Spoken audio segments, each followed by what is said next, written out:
What should we do about the Gary Lineker problem? What should we do about the BBC and the bias in the BBC? Because the BBC claims it wants to be impartial, but it's clearly showing a bias. When you have people like Alan Sugar tweeting, when you have people like Andrew Neil editing a right-wing newspaper at the same time as he is broadcasting, whether they are saying something political and right-wing while they're actually on the BBC, they're not, of course. They're far too professional for that.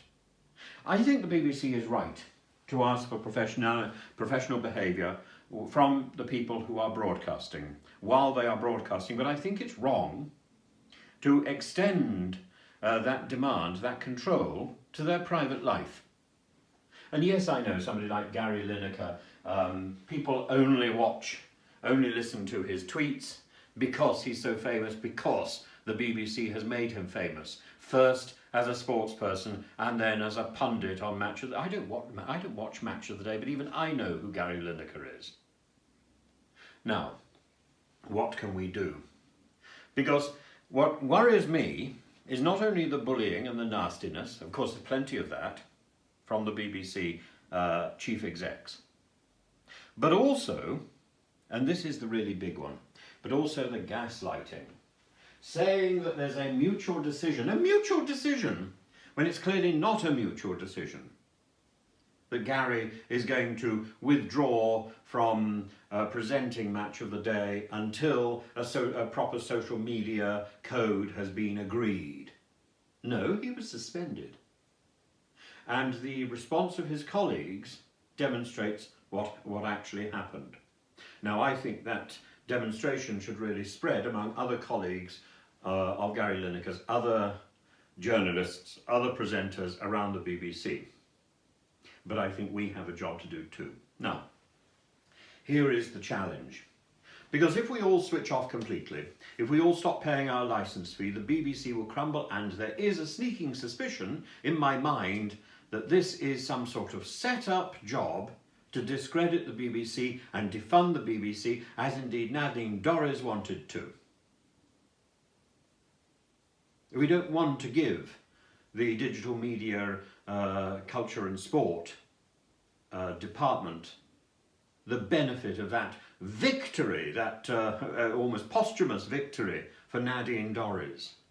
Her scheming, her lack of achievement. This shouldn't be the feather in her cap, number one. And number two, I think the BBC has a great deal to offer. The BBC has a long and very positive history. And in its sort of anniversary period,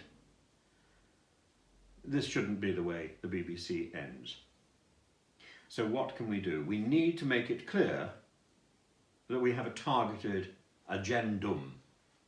And that targeted agendum, actually it is an agenda, it's two things. That targeted agenda is the resignation of Tim Davie and Richard Sharp. Both these boys with a Conservative background who are now imposing a bias on the BBC, or at least not stopping it. The BBC should stand for impartiality, but only for the broadcast media, and people who are employed by the BBC or whose work is broadcast by the BBC should be allowed to do their own thing outside the BBC airwaves.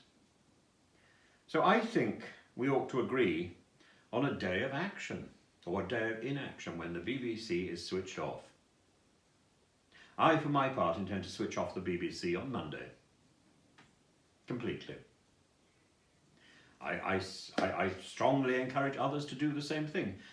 That targeted inaction to make it very clear that the BBC must come to heel.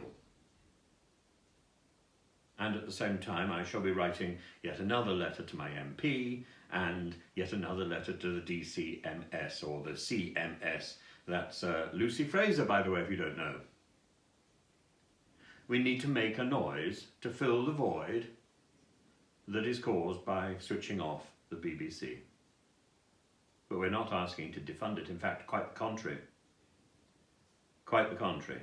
The BBC does a very good job, particularly when the opposition and the government are incapable of doing anything other than sloganising. But the BBC needs to come up to the mark, and its programming has been poor in the last few years. It needs to improve. So come on, switch off on Monday. Join me.